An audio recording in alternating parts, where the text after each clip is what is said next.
1455મો શબ્દ નમાઝ.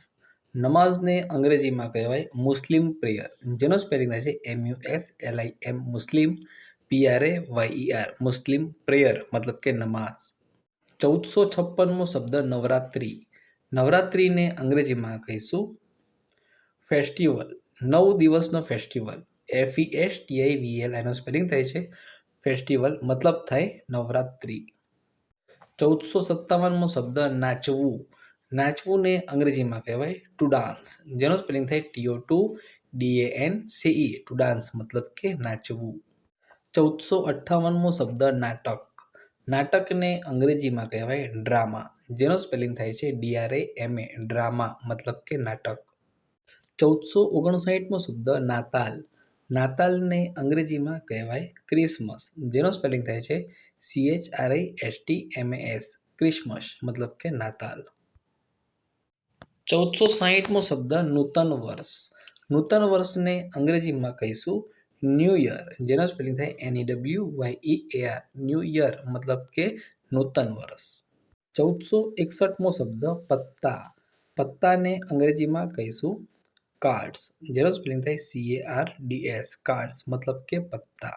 162મો શબ્દ પૂજા. પૂજાને અંગ્રેજીમાં કહેવાય worship ritual, WORSHIP worship RITUAL ritual, worship ritual મતલબ કે પૂજા.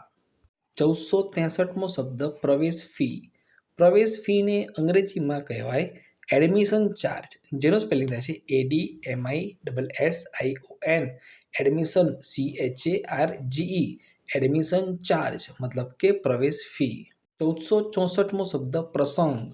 પ્રસંગને અંગ્રેજીમાં કહીશું ઓકેશન, જેનો સ્પેલિંગ થાય OCCASION ઓકેશન મતલબ કે પ્રસંગ. 1465મો શબ્દ પ્રાર્થના.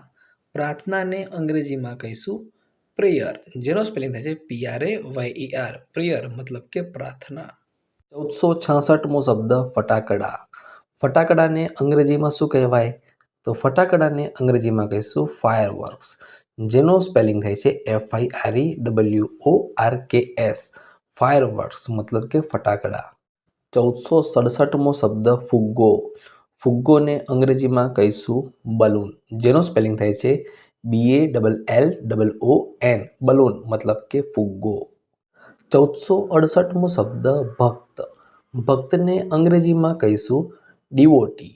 અહીંયા મિત્રો ડબલ ડી લખાઈ ગયો છે, પરંતુ એક જ ડી છે, સ્પેલિંગ થાય DVOTEE ડિવોટી મતલબ કે ભક્ત.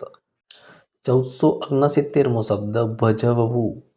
ભજવવુંને અંગ્રેજીમાં કહીશું ટુ એક્ટ, જેનો સ્પેલિંગ થાય છે TO2ACT એક્ટ ટુ એક્ટ મતલબ ભજવવું.